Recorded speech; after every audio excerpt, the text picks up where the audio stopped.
후송항공대 메디온 헬기 운용과 관련된 질의를 드리도록 하겠습니다. 먼저 메디온 헬기 운용 현황 및 부대 현황에 대한 질의를 드리겠습니다.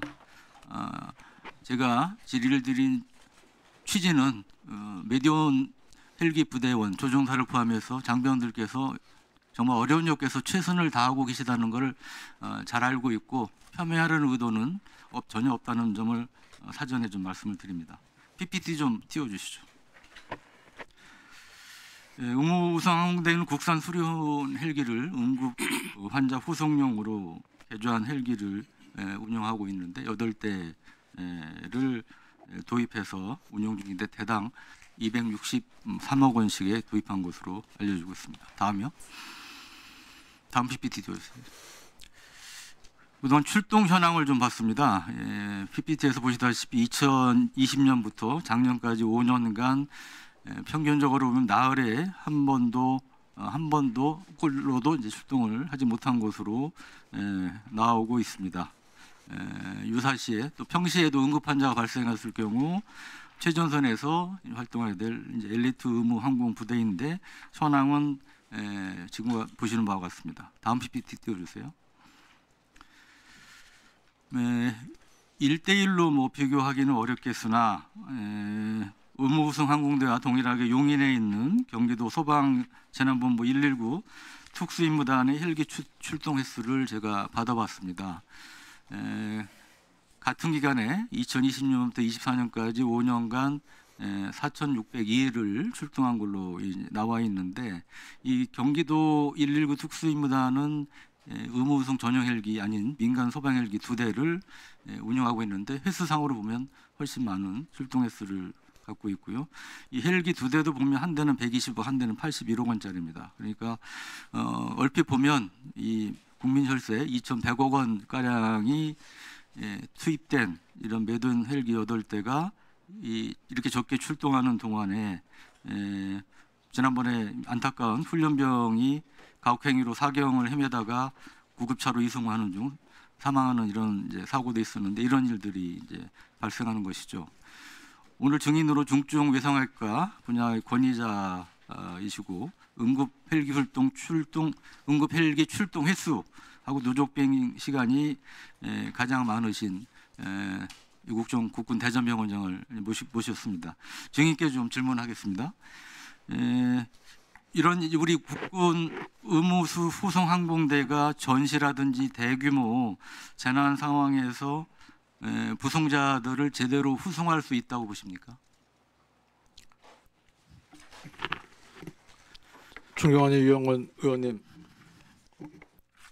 물론 할 수 있을 겁니다. 어떤 상황에서든 우리 군은 전시에 뛰어난 작전 능력을 보유하고 있기 때문에 할 수 있겠지만 더 많은 실전 경험, 그러니까 더 많은 출동 건수, 더 많은 환자 구조 경험을 가지고 있는 상태에서는 그 작전 능력이 더 뛰어나게 향상된다고 말씀드릴 수 있습니다. 네. 그리고 한간에 메디온 헬기 동체가 커서 뭐 착륙할 수 있는 곳이 한정적이어서 출동을 나갈 수가 없다. 개활지가 아닌 곳에서는 호이스트를 내릴 수 없다. 이런 해명들도 나오는데 이에 대해서는 어떻게 생각하십니까? 헬기가 기체가 커서 출동을 잘 못한다는 말씀이십니까? 네. 실제 그리고 이제 그 착륙하기도 어렵고 호이스트 내리는 데도 제한이 있다. 이런 얘기도 있다는 거죠. 그건 좀 이렇게 오해가 있는 것 같습니다. 그렇지는 않습니다, 의원님. 왜냐하면 헬기가 기체가 오히려 작아질 경우에는 헬기가 기체가 큰 중대형 헬기나 아니면 소형 헬기, 중소형 헬기를 이용할 때 각각의 장단점이 굉장히 뚜렷한데 오히려 지금 닥터 헬기로 많이 도입돼서 지금 소방이라든가 아니면 닥터 헬기 보건복지부 사업에서 운영되고 있는 헬기 대표적인 기종의 AW109급이나 1W169 그 이하급의 헬기에서는 오히려 호이스트를 장착해서 구조구급 임무를 할 수가 없기 때문에 헬기는 모든 면에서 기동을 할 때 중량대 추적비가 굉장히 중요합니다. 그리고 그런 헬기에서 호이스트를 걸거나 해서 구조 임무를 수행하게 되면 오히려 승무원들이나 의료진들까지 다 위험해질 수가 있기 때문에 제가 주둔하고 있는 저희 대전 소방 항공대 같은 경우에도 그 충북소방 항공에서도 운영하는 가와사키 기종의 BK117 같은 경우에는 실질적으로 호이스트를 거의 다 운영을 하지 못합니다. 그래서 그 오히려 중대형 헬기가 또 좋은 장점이 있고 중량대 추적비가 좋기 때문에 오히려 그거는 이게 단정지을 수는 없고 오히려 중대형 기종을 선호하는 경우도 있습니다. 네. 단 도심지 같은 경우에는 좀 작은 기종을 선호할 수도 있지만 그건 케이스 바이 케이스라고 말씀드릴 수 있습니다. 네, 다음 PPT 보여주세요. 예, 의무승항공대 현 보직 중인 헬기 조종사 현황인데 보시다시피 배치된 지 24개월, 36개월, 67개월, 34개월 등 수년이 되도록 출동을 단 한 번도 나가지 않은 것으로 이렇게 나타나는 조종사 분들도 6분이나 계십니다. 물론 뭐 다른 훈련이라든지 뭐 사정이 있지 않을까 싶기도 합니다만 이 중 5분은 이제 가군 군무원 출신이 아닌 군 간부입니다. 그 비행 시간도 문제인데요. 소령 대위 준위 계급 중 의무승 항공대 배치 후 누적된 메디온 헬기 비행 시간이 1000시간이 넘는 분은 한 분도 없고요. 누적 비행 시간이 1000시간을 초과하는 헬기 조종사는 단 한 분밖에 없습니다. 우리 중인께서는 아주대 증중 외상센터장으로 재직하면서 비행 시간이 1000시간도 안 되는 이 조종사분들과 응급 출동을 나가신 적이 있는지요? 그리고 이에 대해서 어떻게 생각하시는지요? 저는 대부분 그때 소아항공대원이라든가 해양경찰 항공대 그리고 미 육군 의무항공대 더스트오프팀 미군 파일럿들하고 비행을 했었는데 구조적으로 그쪽 항공대는 그 사실 그 파일럿 양성 트랙에서 보면은 고정익이라는 게 있습니다. 보통 일반인들이 타시는 여객기 같은 고정익 항공기를 운영하는 파일럿을 양성하는 시스템은 그 공군에서 배출되는 파일럿뿐만이 아니라 민간에서도 많이 양성을 하고 있습니다. 한국항공대학이라든가 한서대학에서 양성을 하고 있는데 사실 회전익 파일럿 같은 경우에는 대부분이 군에서 항공작전사령부라든가 해군 항공사령부, 공군 육전단 그런 몇 군데 군에서 대부분 양성을 하고 있습니다. 그런데 그 양성된 파일럿들 중에서 사실은 비행 시간이 적어도 한 1,500시간 정도 되시는 분들부터 소방항공대라든가 이런 최종의 민간 시빌리안 섹터에서의 항공대에 입사 지원서를 낼 수가 있습니다. 그러니까 어떻게 보면 사실 소방항공대나 그 해양경찰 이런 데 있는 베테랑 항공사분들이 군에 있는 현역들보다 당연히 비행시간 자체가 많고 경험도 뛰어난 건 사실입니다. 그런데 그렇다고 군에서 이걸 한다 못한다 차원이 아니라 항공전력은 회전식 항공전력이 전체 이 국가 항공 자산의 일환으로 이렇게 생각을 해야지 어떤 점에서는 뭐 군의 어떤 섹터에서는 전력이 떨어지고 또 어느 지역은 전력이 높다 이렇게 하는 것보다는 회전식 전력 같은 경우에는 아까도 말씀드린 것처럼 전체적으로 양성되는 트랙이 군에서 거의 배출이 되고 있기 때문에 군에서 군 민관군 합동으로 잘 항공 플랫폼을 운영하는 게 더 중요하다고 생각합니다. 네, 1분만 더 주십시오. 그 우리 제가 알기로 중인께서는 이제 미군들하고 연합훈련도 적극적으로 많이 나가시고 특히 이 미군 헬기 동승에서 서북도서라든지 이런 데 출동하신 적도 있는 걸로 알고 있습니다. 미군들은 수많은 실전을 통해서 의무승 항공을 실전적으로 이제 경험을 쌓으면서 발전시키고 있는데 한국군은 이제 그런 경험이 없기 때문에 이런 의무승 분야에 있어서도 사실은 미군으로부터 배울 점도 많고 개선할 여지도 많다고 생각하고 우리 증인께서도 이에 대해서 상당한 문제의식을 갖고 계신 걸로 알고 있습니다. 그에 대해서 증인께서 마지막으로 한 말씀 해주시면 좋겠습니다.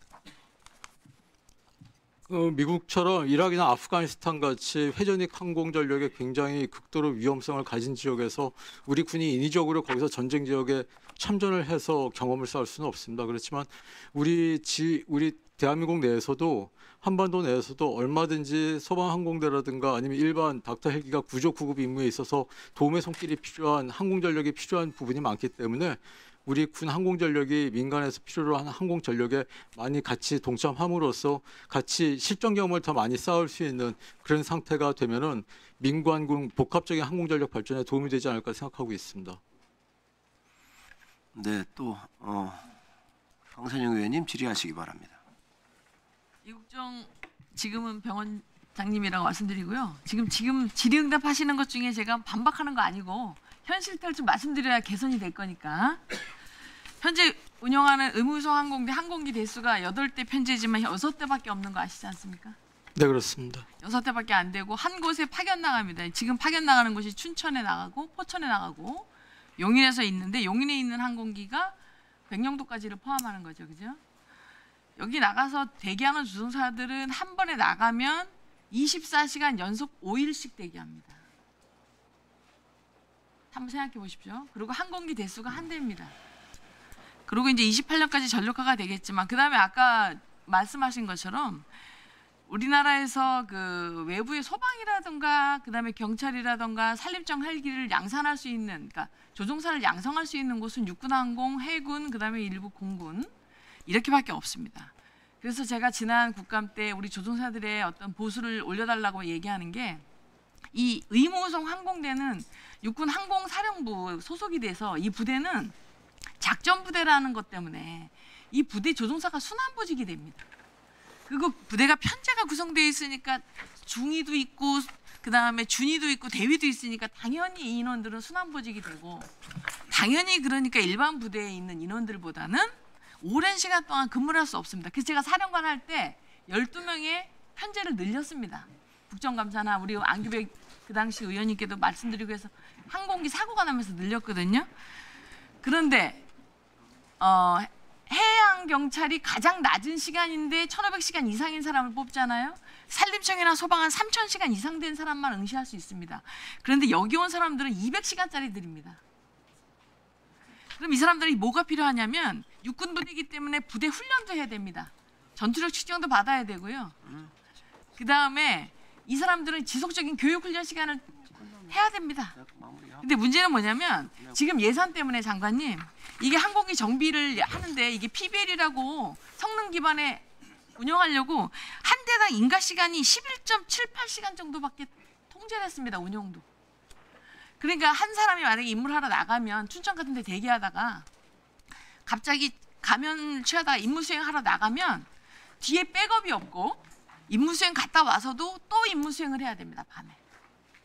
그래서 지금 말씀드리고 싶은 것은 뭐냐면, 첫 번째는 이 조종사의 능력이라는 부분은 훈련을 안 해서가 아니라 육군 부대니까 순환보직을 하니까, 그다음에 편제가 육군 편제니까 문제가 있어서 제가 지속적으로 얘기하는 게, 이거는 소방이나 산림이나 이것처럼 전역한 이후에 군무원으로 뽑는 기량이 높고 교육훈련이 별도로 필요하지 않으면서 나가지 않는 사람으로 뽑아줘야 된다. 그러면서 국직부대여야 육군의 통제를 안 받는 교육훈련에서 제외된다.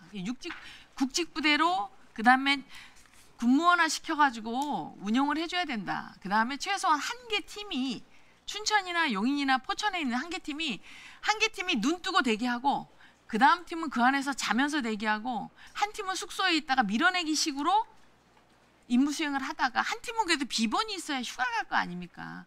편제를 한 개 팀에 4개 조 이상 운영할 수 있게 해줘야 정상적인 임무 수행이 되고 순차적으로 되고, 그 다음에 장관님, 여기 임무 수행을 해상 비행을 이렇게 나가려면 해상 비행 조건이 계기 비행 자격이라는 게 있어야 됩니다.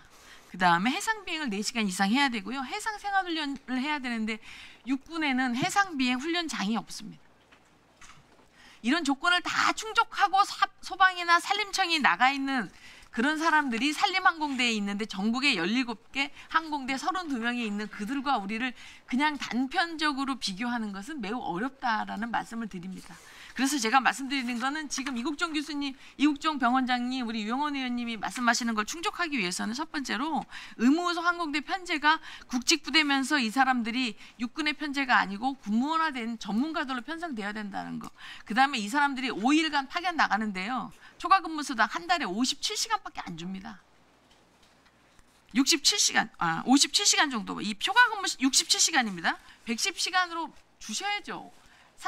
5일간 연속적으로 파견을 나가는데 67시간 준다는 게 말이 안 되지 않습니까? 그 다음에 팀도 늘려주셔야 하고요. 월 비행인가 시간 11.28시간으로 되어 있는 PBL도 상향시켜서 예산을 반영시켜 주셔야 됩니다. 그렇게 해야 능력을 갖추고 그 다음에 편성을 늘리고 예산을 갖춰준 다음에 많이 나가라고 하는 건 동의할 수 있습니다. 그 다음에 항공기요. 왜 그러냐면 항공기는 사이즈에 맞춰가지고 착륙할 수 있는 기준 조건이 있습니다. 죄송합니다. 드리세요. 500MD는 25/25, UH-1H는 50/50, UH-60은 80/80, 그 다음에 시누크는 300/300이라는 패드의 기준이 있습니다. 그 다음에 일반 소방이나 이런 게 출동하는 데는 대부분 비행기 패드, 병원 패드로 가시지만 군용 헬기는 높은 야지에 나무가 빽빽한 곳으로 갑니다.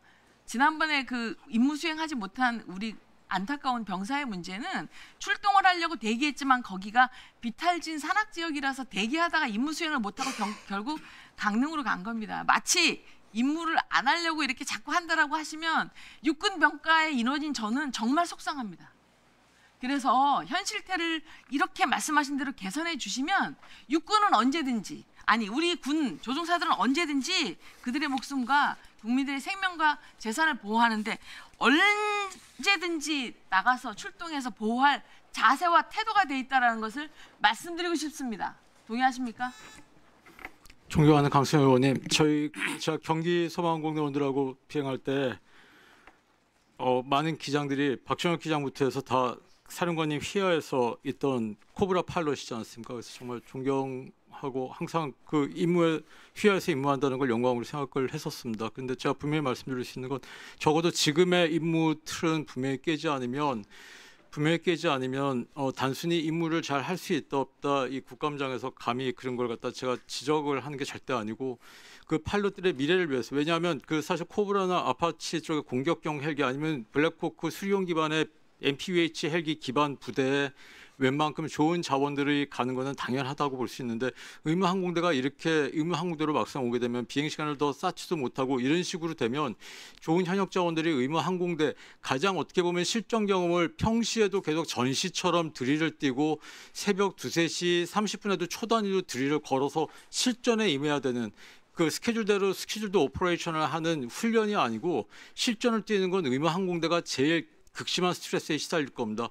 근데 이 자원들에게 어쨌든 간에 힘들게 하자는 게 하드타임을 주자는 게 절대 아니고 대기 타는 시간이나 대기 시스템 전체를 획기적으로 개선해서 더 많은 비행시간, 오히려 출동할 수 있는 경험을 많이 보장을 하는 게 가장 중요하다고 볼 수 있는데 솔직히 말씀드리면 지금 군 전체 자원의 병력이 인원수가 그렇게 많지 않지 않습니까? 서울에 어떻게 보면 큰 한 구보다도 작은데 송파구인보다 작은데 이 군에 있는 병력 자원만을 위해서 대기를 한다거나 그 자원만을 위해서 만약에 출동하는 시스템을 계속 저희가 고수를 한다면 그것은 그 이쪽 의무항공대 쪽에 와 있는 파일럿들의 미래에도 사실은 전역하고 나면은 정말 좋은 국가기관에서 계속 일할 수 있는 일단 원서라도 낼 수 있는 비행시간을 쌓아줘야 되지 않습니까? 그래서 그런 차원에서 보자면 지금의 근무 시스템이나 그런 어떤 패턴을 획기적으로 개선을 하는 데 있어서 일단 제일 가시적으로 제일 행정적으로 편한 건 추가 국가 예산이나 그렇게 편입이 없이 투입이 없이 할 수 있는 제가 아는 한 가장 큰 거는 예를 들면 그 소방항공대 같은 데서 굉장히 전력 자원이 부족해서 정말 한두 대 헬기 가지고 어거지로 운영하는 곳이 있습니다. 그런 데부터 해가지고 같이 혼성해서 운영할 수 있으면 혼용 운영을 할 수 있으면 당장 비행 시간을 늘리고 실전 임무 투입 경험을 쌓는데 좋지 않을까 하는 게 있습니다. 물론 그렇게 되려면 이제 소방 항공대에 준하는 그런 비행 시간 내진 비행 경험 그런 것들이 더 뒷받침이 돼야 될 겁니다. 여러 가지 차원의 그 논의가 있지만 저희 그래도 강승현 의원님께서 가장 전문가이시기 때문에 저희가 그 정확히 상황을 파악하고 계시기 때문에 좋은 의견을 만들어 주시면 저희가 일선 부대에서 잘 따르도록 하겠습니다.